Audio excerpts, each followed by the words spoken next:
Hello everybody, good afternoon and welcome to this month's Connecting Knots live event here at Nottinghamshire Healthcare. Really great that people are able to join us for this live chat and discussion this afternoon. We've got quite a busy agenda, so the proposal is today that we're going to run through the agenda and we'll take questions and answers at the end, and if people can send in their questions as we go through, then we'll try and pick up as many as we can as we close off the event today. Any questions that we don't manage to answer for you during the session, we will do a Q&A as part of an output following today's event. So welcome, hope you enjoy the rest of the hour. I'm going to start by introducing Paul Devlin, who's our Trust Chair, just to share with us a couple of reflections, if you would, on the last month or so since we had the last Connecting Knots event. Thanks, Paul. Thanks, Claire. I have to say I did have a quick look back in the calendar because I couldn't quite believe that it was actually 4 weeks ago that we had the last one of these. The time seems to be flying by. Two particular reflections from me before we get into the important pieces on our agenda today. First of all is there's a mix of local and then the international. I'll start with the international. Just the impact of the murder of George Floyd and the impact then of the Black Lives Matter movement has been something that I've certainly felt acutely, and I know that that has helped drive some of our thinking internally, and I'm glad that we've got equality and diversity on the agenda later with Angela and Catherine talking, and I'm sure they'll make those connections. And from a more personal level, I'm really pleased that I've been able to start doing some site visits, which had to be curtailed with COVID-19 coming in, and I've started to get out and visit services, which is great to do.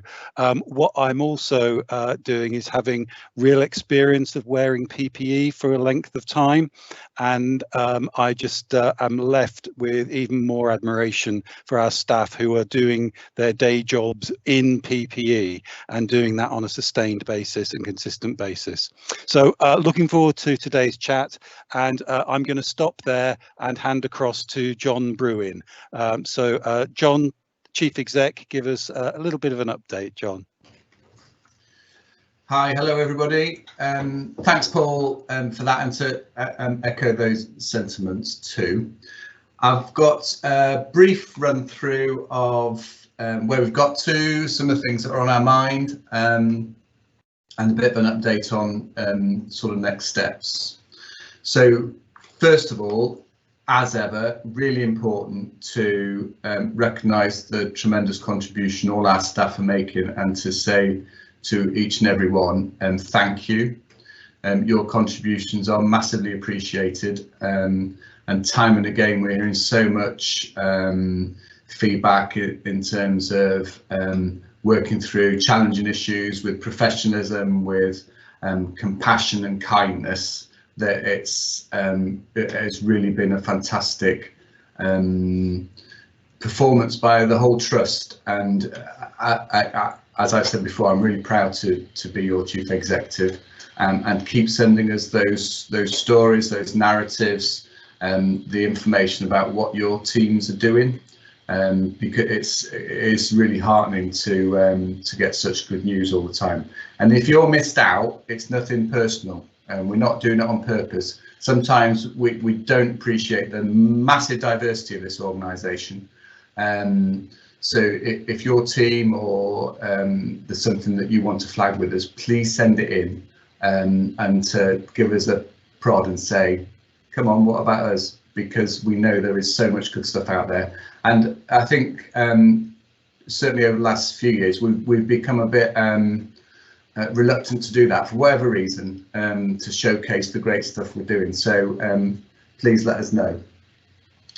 I just wanted to say a little bit about where we are in terms of the phases of COVID. So remember, none of this was planned. We're clearly past the peak, and we are moving in transition now into the next phase, whatever that is. And we're all adapting to having to work in these different environments and different ways. And I just sort of proffer my sort of take on that as a sort of summary. And there's two main chunks as to what I can see in terms of the physical and the psychological side of things. So from a physical environment perspective, we are going to have to manage with COVID, at least for the rest of this calendar year, through winter and into the spring. We are, past that really challenging peak. But as we're seeing both internationally, nationally, and more locally, there are sporadic outbreaks that will continue to crop up, I think, and we need to be on the front foot about having to manage that, because one day it will be on our doorstep and we'll need to be ready. But as Paul's already said, there's managing with PPE on a daily basis, and we've got our heads around now the ordering of it, and the national supply chain is much more reliable, and people in our trust have just delivered such fantastic inputs to getting us there. The next trick is going to be, the sheer volume and amounts that we're going to have to get through, and working at some of our, more difficult environments in maintaining that. There's likewise getting our head around testing. First it was the antigen, have you got it?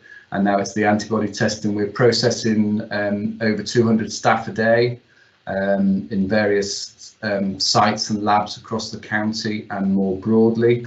It's going well. At the moment, roughly speaking, we've got a rate of about 16-17%, 16-17. So that doesn't tell you anything more than that. It tells you whether you've had it. It doesn't tell you whether you're immune, if you are, how long for, whether you're going to get it again, whether you're susceptible to another strain. But it's quite a good benchmark of how much it's gone through our staff groups. And that number of 16-17% puts us in about average across the country. There are some places where the outbreaks have been much more severe in London, the West Midlands, where staff rates are higher. And there are some places where there's been very little COVID in more rural areas like Lincolnshire, the southwest, where the rates are much lower. So, for example, in Norfolk and Suffolk, they were down to 5 or 6%.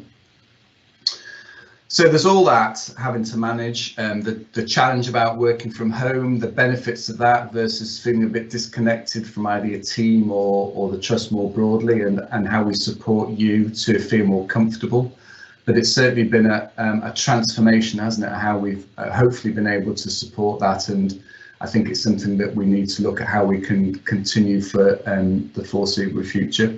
And then from a more psychological perspective,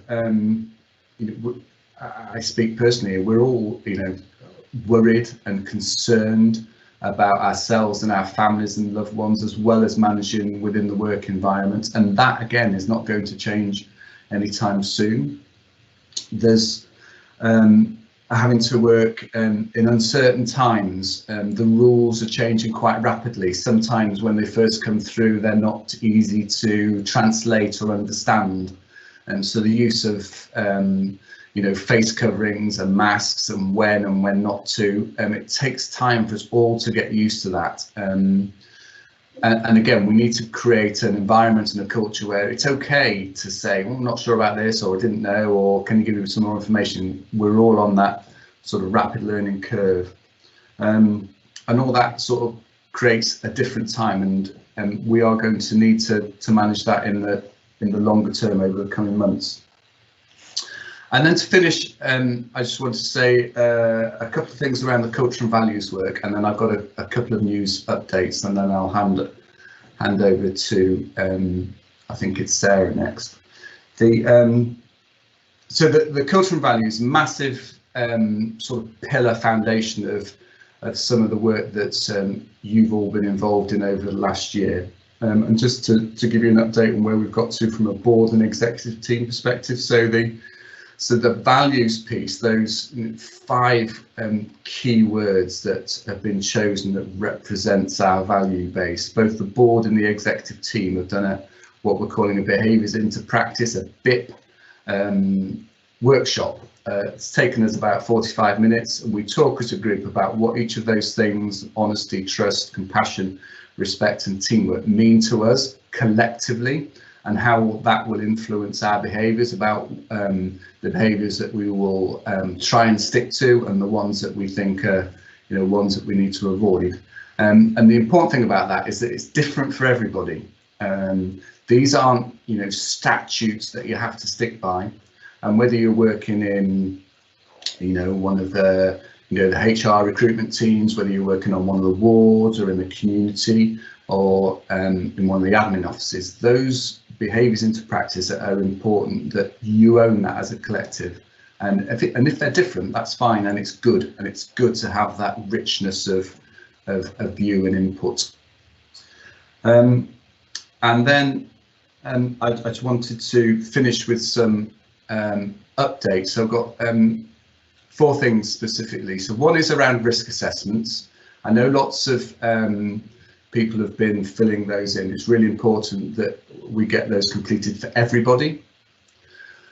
There's the KISS survey. So what we want to keep, what we want to improve, what we want to stop, and what we want to something else beginning with S. Start. There's one more day to go on that, but these conversations are really important. Again, it's not a deadline. We're not going to be stopping thinking about those sorts of things for the future, because so much has been thrown up into the air, hasn't it, over the last few months, and we will need more time to reflect on. Actually, that's a good thing. We're going to keep it, but there'll be other things that we might want to adapt. I mentioned the antibody testing. There's information pages on Connect and through email addresses for more information. And then finally, for me, we started to send out a line managers update. And if you want more information on that, there's an email thread that you can pick up on, and we'll make sure that's out in the comms. So that's a very short thumbnail summary for me. And to finish again on a thank you, and happy to take any comment and question later on towards the end of this. So thanks very much. So I'm now going to hand over to our Executive Director of Partnerships, Sarah Furley. Welcome, Sarah. Thank you, John. Hello, everybody. I started with the Trust at the beginning of March and had 2 weeks before COVID hit us. So just start to feel as if I'm getting to know everybody now. Alex, if you can go to the next slide, please. So I'm just going to talk through who I am, and the slides will catch up. I've only got a few slides. So I just want to start with what values are important to me. And for me, trust and honesty resonates most with me. Trust, I always start in a position of high trust with people. And from an honesty point of view, I am what I am. And what you see is what you see. So having gone through the last few months, really, family's always been important to me, but perhaps more so than ever, I think, through COVID. And for me, I've missed my grandchildren. I've got 3 grandchildren. They live away. I can't believe how quickly they've grown just watching them on Zoom. Something else that's really important to me is just about nature's beauty and the power of simplicity, and I think that grounds me. It's what's important to me. It feeds my soul. I can also be a bit of an adventurer, and I quite like living outside my comfort zone. So I've run the 3 peaks in 24 hours. You've got a picture of me there diving at night with sharks. Both of those experiences I will never repeat. but I also, my next adventure, the next thing I'm looking for is I intend to do a leg of the round the world yacht race. Takes a year to train to be a member of that crew. In some ways it's my worst nightmare, having no privacy, stuck on a boat, but actually in other ways being close to nature and having a very simple life for the 4 to 5 weeks on that boat is what appeals to me. And then I've shared my personality type with you there, because I also think that we have to know each other really well if we're going to be successful. So some of you will be thinking, great, she's highly analytic, creative, logical. Others of you will have your head in your hands thinking, oh no. So if you can trust me, do trust me and share your personality type with me, please. Thanks, Alex. If we could have the next slide. So, of course, that's me outside of work, but that person outside of work is the same person inside of work. And I've been in healthcare now for 35 years, and my career has sort of spanned 3 parts. The first third of my career, I was a nurse. I went into nursing desperate to make a difference to people, and spent the whole of my time working in acute settings, and then at the very end of my clinical career was in end-of-life care, but had gone from A&E at one end of the spectrum to end-of-life care at the other end of the spectrum. I got to the point where, whilst I was making an impact with the people I was caring for, I wanted to get that on a bigger scale, so I hopped over and moved into service improvement and have spent a third of my career in service improvement, and that has played to some of my analytical skills, doing capacity and demand modelling. It's played to some of my creative skills, looking for solutions to difficult problems in healthcare, and I've done jobs through lean methodology. I've worked for the national IT team looking for electronic technical solutions, and I've done care pathway work in service improvement. And then the last third of my career is that sort of bottom diagram, where I've worked in collaborative posts that have spanned organisational boundaries. Patients don't see organisational boundaries, and I haven't really through my career. And I always think that if you get the right people together and you get the right building blocks, you can always get the solution. So I've done commissioning jobs, working end-to-end pathways. I wasn't a very good contractor and commissioner, I hold my hands up, but I worked in a service improvement way for patients. And then most recently, I was the STP lead, so working across the system in Lincolnshire. Next slide, please, Alex. So my role here, I think there's 2 bits to my role here. First bit is about partnerships. So my job is about leading the development of existing partnerships. So that could be the integrated care system, it could be the integrated care providers, or new care models. So we've got a number of partnerships. So I'm about building relationships with people and getting the best outcome for patients. I think the second part of my role in terms of partnerships is looking for new collaborations. Can we work with NHS providers, non-NHS providers, private health, education, charities, other third sectors, housing, etc., to find ways of improving outcomes for people? And part of my partnership role is about developing the trust's reputation, so that we're an exemplar as a provider for excellent services, but also through that collaborative working, can we tackle the wider determinants of health? So 30% actually of what we do impacts on people's health, but housing, education, employment also have a greater impact on people's health. So through collaboratives, can this trust support those other elements and address inequalities? Next slide, please, Alex, thank you. And the second part of my role is about strategy. So with the board, It's about setting strategic direction for this trust, and then my job, once that strategic direction is set with the board, it's about how do we develop an organisational strategy and the supporting plans to deliver that strategy. So the current strategy for this trust expires this year. So in the next couple of months, for the remainder of this calendar year, strategic work will be starting to develop the next 5-year strategy. And of course, if you've got the strategy, you need the plans to actually deliver that strategy.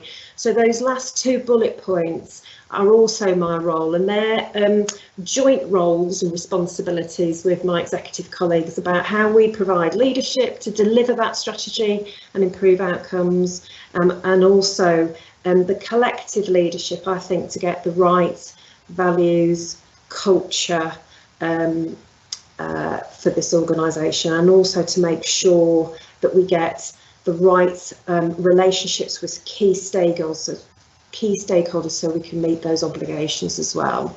So that's a whistle-stop tour of who I am in work, how my in-work and out-work balance, and my role.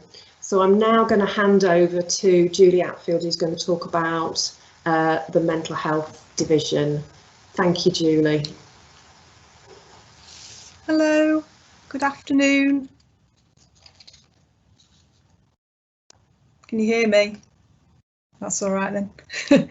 Right, I'm just going to give a brief update about the mental health division. For those of you that don't know me, I'm Julie Atfield. I'm the Director of Mental Health, and the services that I'm going to talk about, the division includes adult mental health services for older people, and specialist services. And in specialist services, we've got learning disability services, we've got CAMS, gender, trauma and substance misuse services.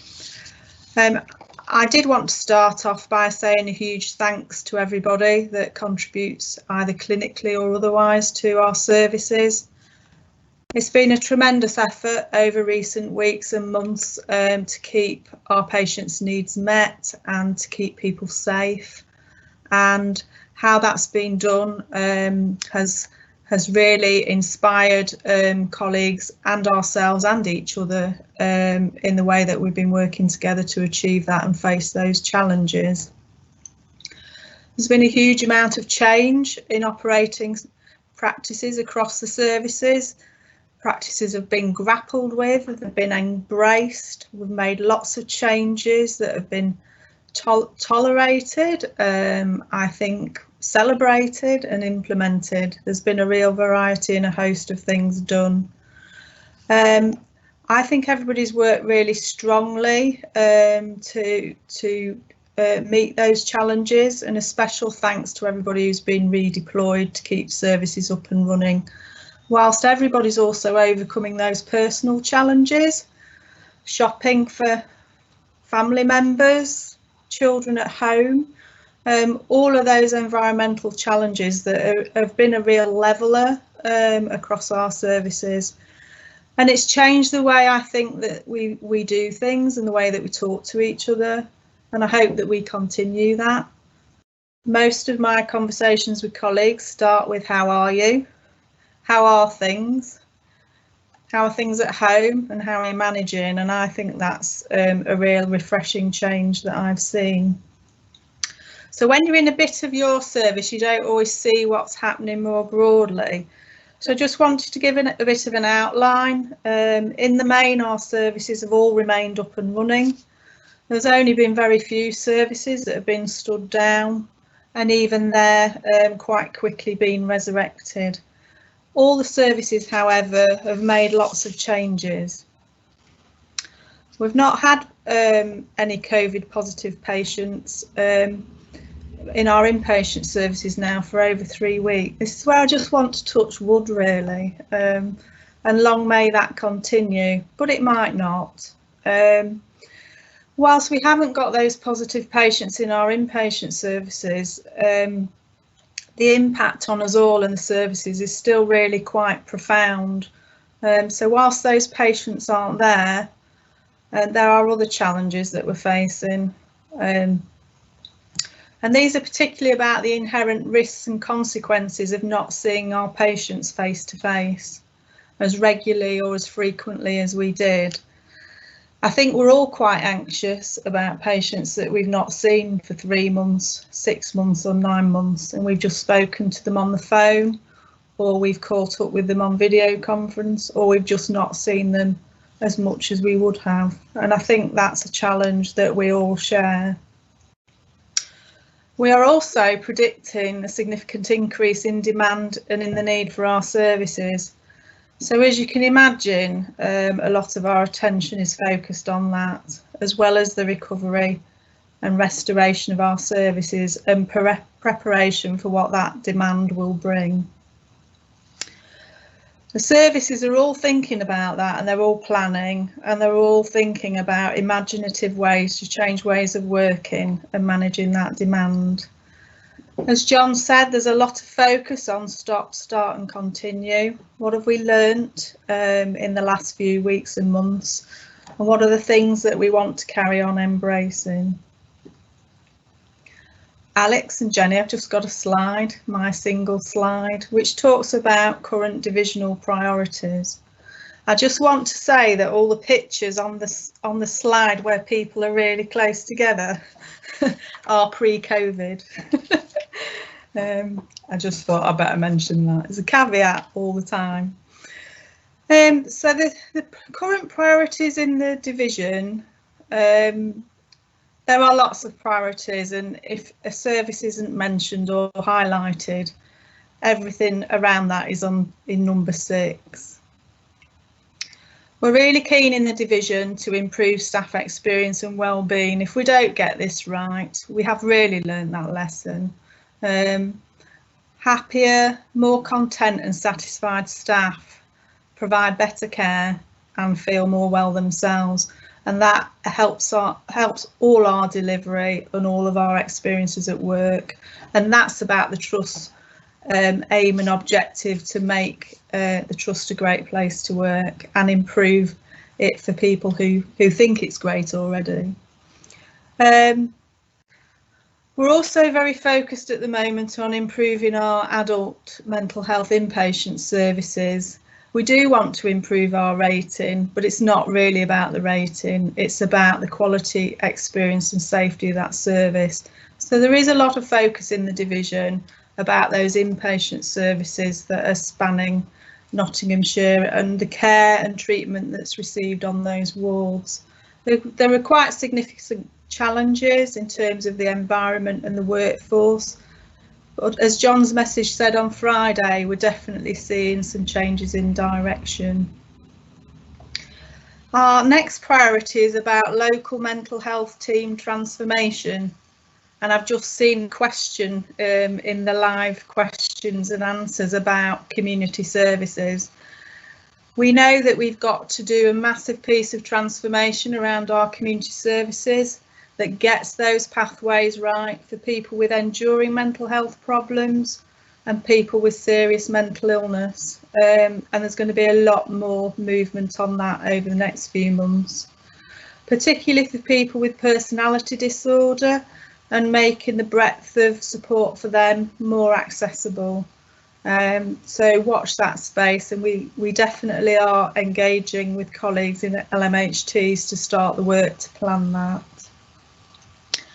Our next development is obviously to build on the achievement of securing the new building, which at the moment we call the St Andrews building, but we're out to get to nominations for a new name now for that unit, and looking at the smooth transition of some of our inpatient services into that building will provide a much better care environment for people. Obviously, we're focusing on restoration and recovery. I won't labour that further, but it is one of our key priorities, as well as thinking about how to manage increasing demand. And number 6 is just to keep everything else on track. In CAMS, in IDD, in older people's services, there are lots of service developments in those areas. So I'm going to finish by just making a quick announcement as well. We've recently just appointed 2 new CAMHS clinical directors, Lucy Morley and Rebecca Keating, so I thought I'd share that great news by way of update and send our congratulations to colleagues. And also to say that we are developing some primary care network relationship roles across mental health services, and we were looking 2 weeks ago for 23 primary care relationship managers, and we're pleased to say we've got 23 primary care relationship managers, so that's about building our relationships with primary care. So in final words from me, just like to say a huge thank you for all that you're doing, and to continue with the collective effort to help shape our services going forward, and to say a huge thank you. And I'll carry on now by introducing another new colleague, Tracy Orlando, our quite newish staff and health and wellbeing lead. So thank you. Thank you very much. I'm still using the I'm new actually, and probably will do so for another 6 months, because I reckon when we come out of COVID, I can be new again, perhaps. So I'm delighted to be here today. I actually joined the Trust mid-April. I've not got lots of slides to go through today, but I have threatened to bring my talk to life with interpretive dance or song, which I'm going to sit on my hands and try not to do actually. So I wanted to really split my time into 2 halves, and the first one obviously is COVID. So joining the Trust mid-April, we were very early in our plans and preparation to support staff for COVID. And I should probably mention that prior to working here, I worked for University Hospitals of Derby and Burton as Head of Occupational Health and Wellbeing for that trust, but also the provider of occupational health and wellbeing services to all NHS organisations in Derby and Derbyshire. So working with Derbyshire Community and Derbyshire Healthcare, as well as other acute trusts such as Chesterfield Royal. And I was delighted to be successful in my application to come here to build on the great work that's already begun and continue. Little did I know that COVID would be part of that factor. So what we've achieved already so far to date is, and some of you may not be aware of these support services, so I want to touch on that today. One of the first things we wanted to do was set up a single point of contact for all staff who were looking for support and perhaps didn't have the time to look at where to find that or navigate through Connect. So we set up a helpline and a designated email address, which is actually manned by Tony Mitchell and Emma, the peer support lead, over this time, and they're with me until the end of December, and happy to share those contact details if people aren't aware of it. So this is a helpline where you can call and we will signpost you to the appropriate support. Running parallel to supporting our workforce, it was evident that care homes needed some support, and nationally that wasn't coming through quite in the same way it was for NHS. So we are delighted to host that support line for care homes in Nottingham and Nottinghamshire, and certain components of that helpline are also supporting our acute trust colleagues at NUH and Sherwood Forest as well. So really driving forward the emotional and mental wellbeing agenda for not only our trust but also our colleagues in the region. John mentioned it earlier, and I did wonder whether it'd steal my thunder, but not quite. We've also been working with health and safety, our union reps and certain staff forums to update the ever-evolving piece of work, which is around individual risk assessments. And I've seen a question come in actually to the live feed, which we'll answer at the end of the session, around people with respiratory conditions wearing PPE. But I think what I would say with risk assessments is keep yourself updated, and we've set up a all you need to know about risk assessments webpage, because there are actually 4 different risk assessments that managers or individuals may need to complete as we progress through COVID. And the one that I'm leading on is the individual risk assessments for people who have risk due to their medical condition or ethnic origin or pregnancy. And at this current time, overall, we've probably got about a 40% return rate of the expected groups that would have a risk, that would require them to have a risk assessment. And we've given ourselves a bit of a target for another 4 weeks to have all of those in place. And I think now more than ever, that's more important as people are starting to think about returning back into the workplace, potentially when they've been working from home up until that point. In addition to that, there's so many teams, and I will miss somebody, so I don't want to offend, that have gone above and beyond in supporting staff, whether it's Maria Ditch and the mental health first aiders, or Vicky and Chris, who run the trauma and care service, who are doing specific work for teams, through to Nick and the physio team supporting people experiencing MSK issues. And the ongoing challenge around managing your diary with teams, I think, is one that we need to be quite disciplined on, and have that rotation and time away from the screen and the desk. I guess running parallel to that, but still with COVID, we are reviewing the national offer and the web pages, and working with Chris and his team to make those web pages easier to find and a bit more accessible. And amongst all of that, we've also merged the two in-house counselling services that are based at Mansfield and Rampton to bring them together into one team. And we're currently gearing up for, I guess, what we expect to be quite a busy time over the coming months as we experience, sadly, bereavement, burnout, fatigue, and everything that Julie just mentioned in terms of we are people coming into work, still coping with what's happening locally and nationally, as well as delivering a service to our patients. So that really sort of summarises very briefly, and I'm going to ask Alex to give me a cue in the comments to tell me when I need to wrap up what we've been doing for COVID. But I think it would be nice to actually focus a little bit on what we're going to be doing beyond.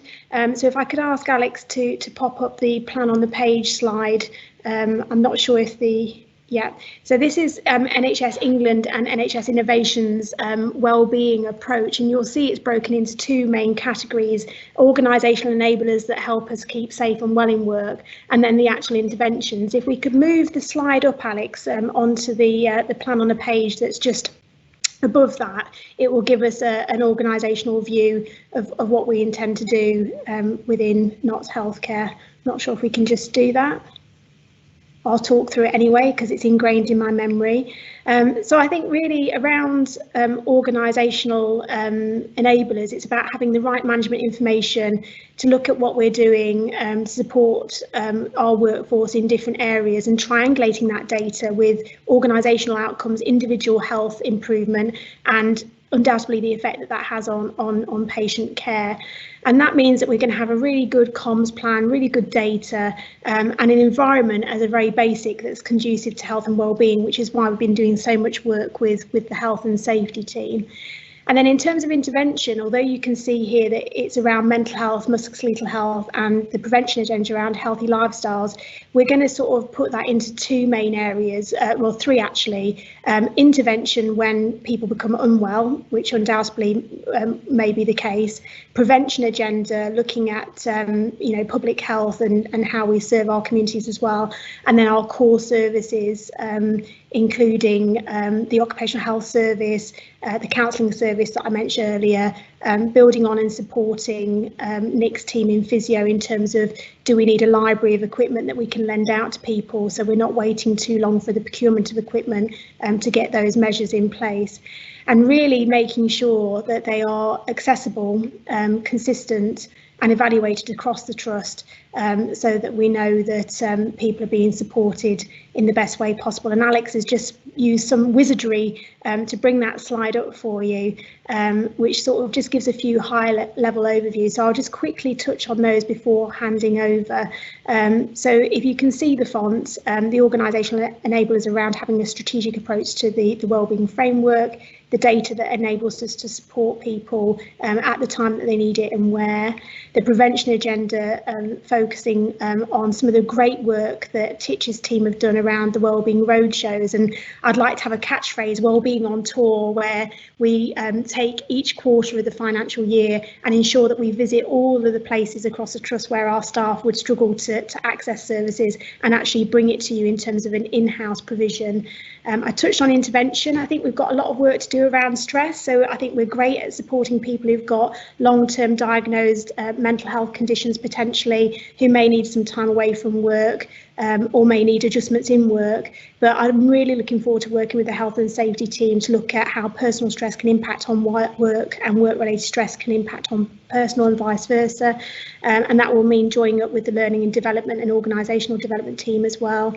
And then last but not least, the core services, looking at the provision that's already in place and how we can maximise and enhance access to that.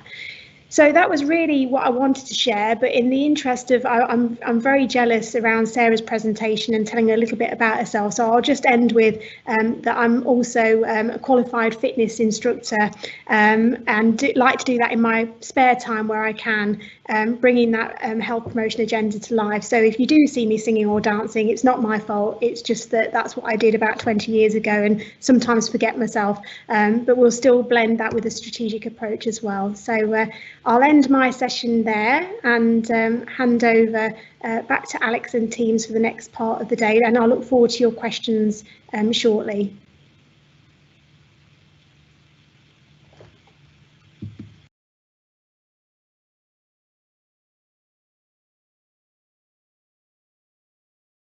So handing over to Catherine. Great, thanks Tracy. Good afternoon everybody. For those of you who don't know me, I'm Catherine Concher, Associate Director of Equality, Diversity and Inclusion across the Trust. I think for me the message today is about having a diverse workforce that feels valued and supported has been shown to be even more important now than ever in providing the world-class services that we're trying to deliver as an organisation. Paul talked earlier about the health inequalities and other inequalities, including systemic racism, particularly highlighted during the COVID-19 pandemic and as a result of the murder of George Floyd. And both of these have changed the social and political landscape across the world, thanks to the strength of BME communities and their allies. But first of all, before we continue, I want to wish everybody a happy Windrush Day, because today marks 72 years since the Empire Windrush landed in Tilbury Docks near London, bringing in about 500 settlers from Jamaica and Trinidad.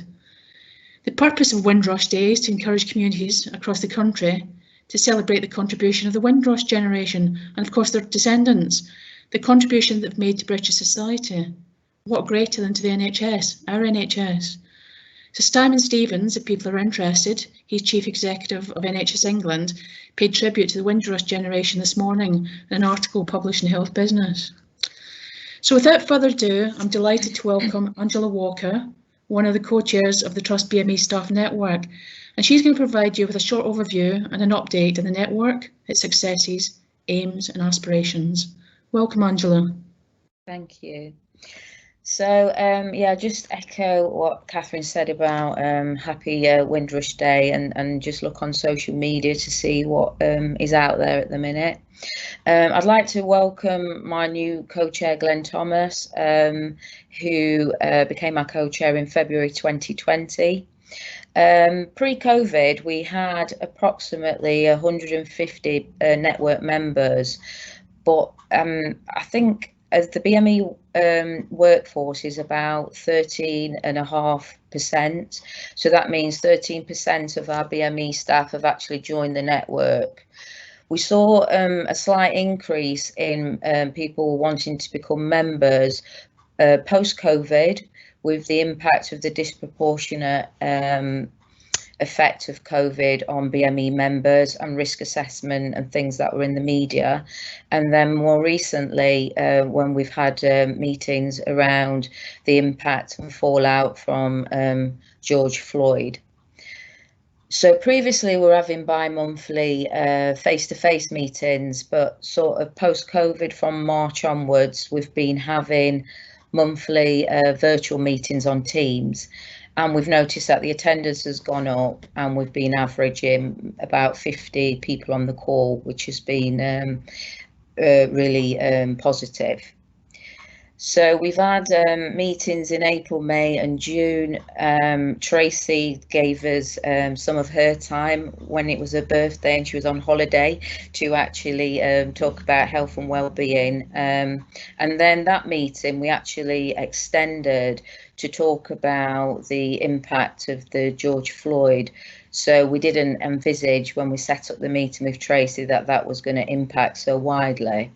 and that was in response to the network asking for what is the network's response, and wanting to talk about that on top of people feeling genuinely, along with the rest of the country, sort of well-being impacted by COVID.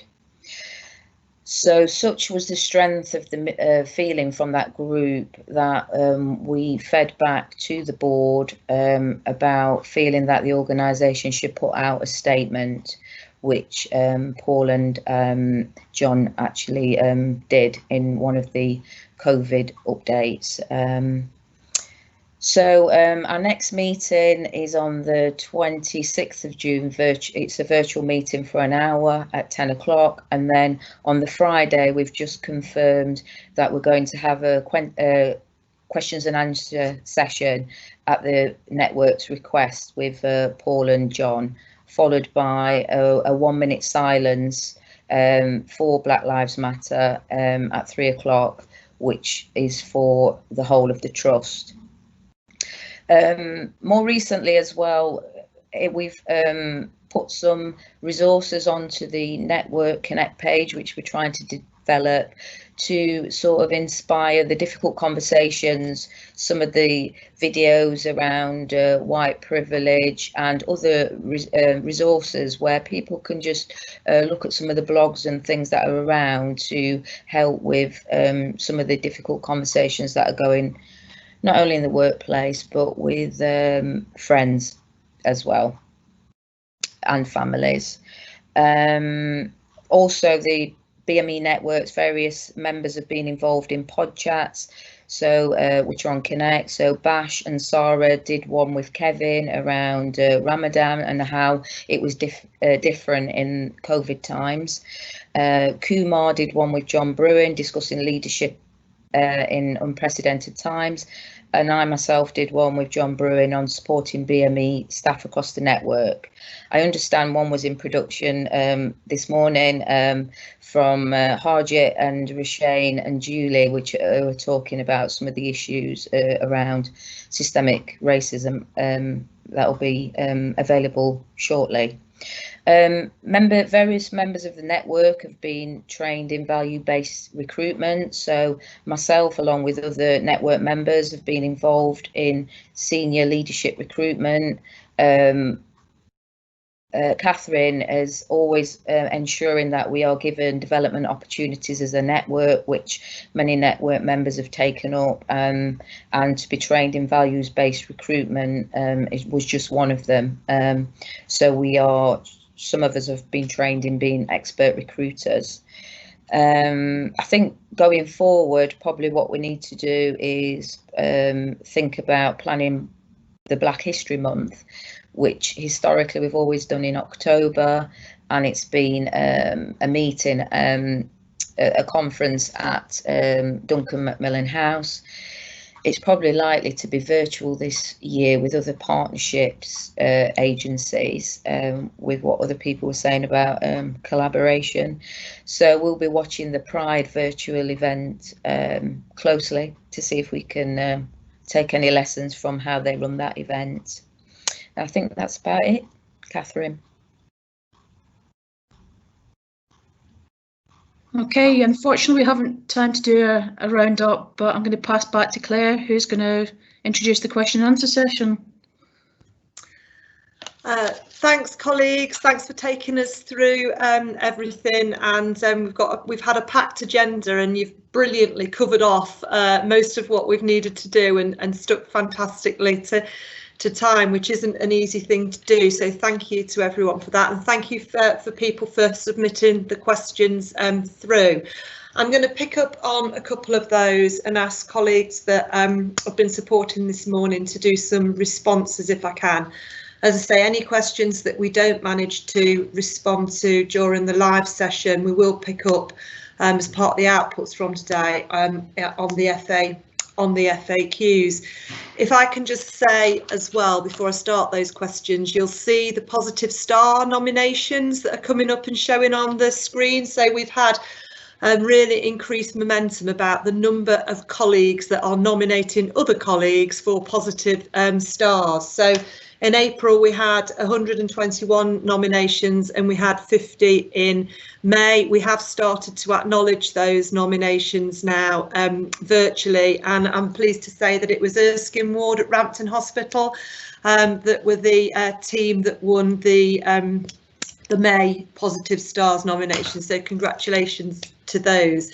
We are now going to be having a winner from each of the 4 divisions. So historically we've only had one trust-wide.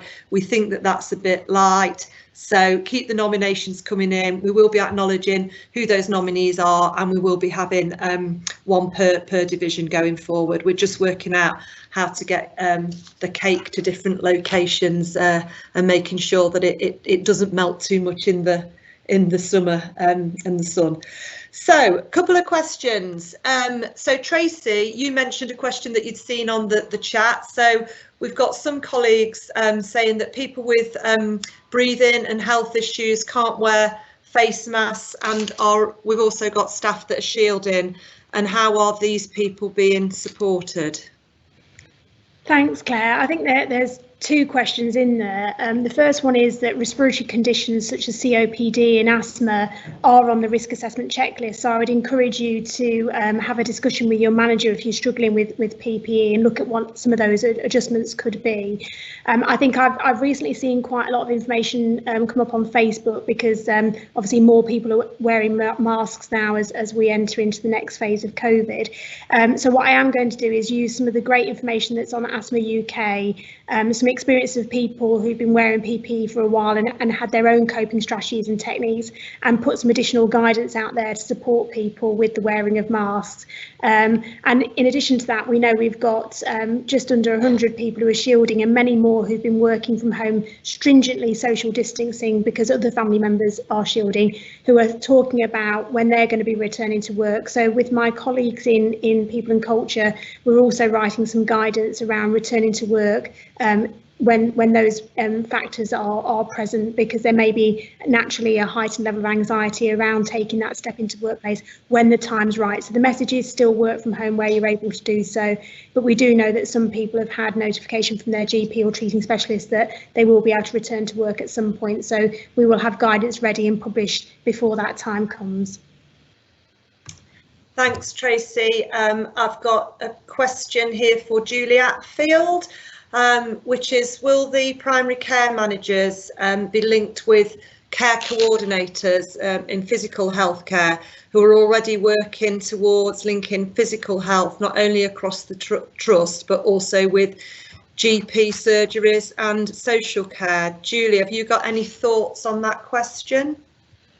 The answer to that is yes. The idea is that these relationship managers will, for each primary care network, get to know people and help all of those networks between the individual workers that make up the PCNs and be a bridge across mental health services.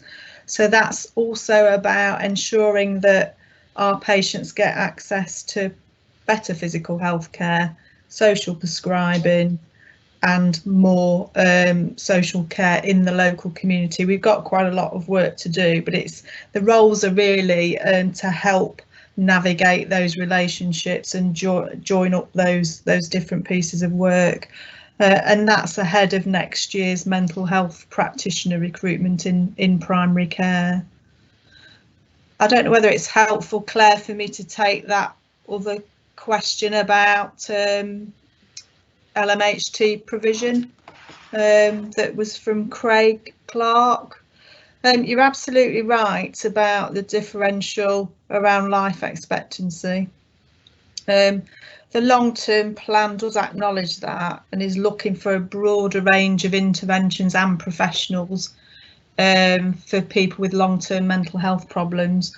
So that's more psychological therapy, more structured case management, particularly people with complex problems, We're already starting to sort of shift that a little bit by being able to set up a specialist service for people with ADHD so that they won't be continue to be cared for in an LMHT. So we've got some capacity to redeploy, and also a specialist service for people with treatment resistant depression. So the aim is definitely, yes, to bolster the range of psychological therapies available to people in secondary services. So hopefully that will start to shift.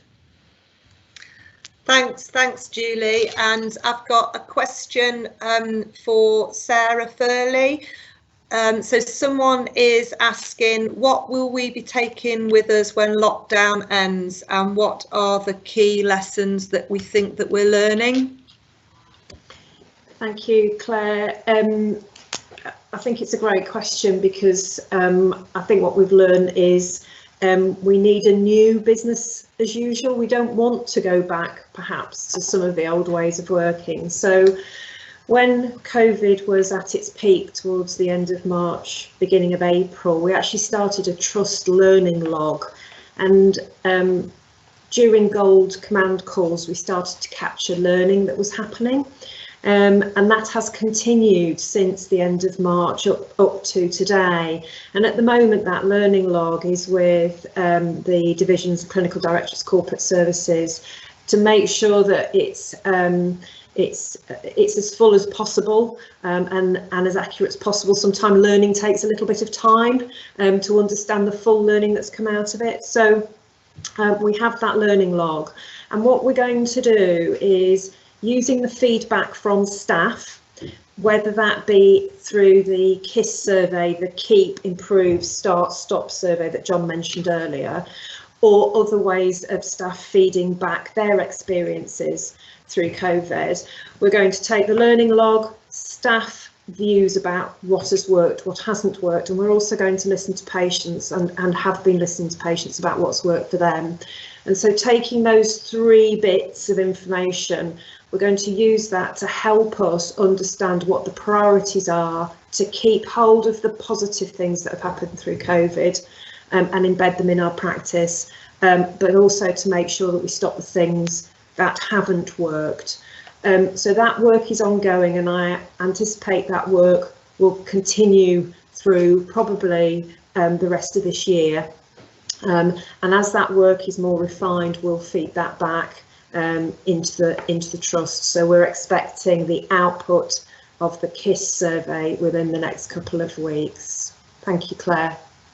Thanks, Sarah. I'm conscious we've only got a couple of minutes left to go. We've got some really good questions coming in that we will feed back to colleagues on, particularly around schools, flexibility about onward working hours, and we're really conscious that we do need to pick that up with people and as an organisation, because work-life balance is going to be different, and we're going to need to think differently about it. If I can just give a shout out to Virtual Pride, please get involved in the Pride activities and make a note in your diary for Wednesday the 29th of July. John, I'm going to come to you if I can, please, just to give any final thoughts or responses to any of the questions that have been coming through. I'm going to say my thanks to everybody now, and thanks to all of our staff for everything that you're doing, and take care and stay safe. John, final words from you if I can. Yeah, thanks everybody. So I've got I think a minute to answer about 17 questions, and appreciate, I don't want to diminish the content. So first of all, I particularly want to say thank you to Catherine, to Glenn and Angela for the work they're doing on equality, diversity, inclusivity, and particularly on the BAME challenges that we've all recognised over the last few weeks, and more broadly. In terms of what we're doing, so personally and organisationally, we're listening, we're learning, and we're contributing to the conversation. So the Black Lives Matter podcast, actually we're having that this afternoon with myself and Paul, Roshane and Harjit. That will be important to complement the other things. Catherine's already referenced some of the videos we put on the daily comms from me, and I can recommend having a look at those. But there's lots to do to progress that work, and it is really important that we do that.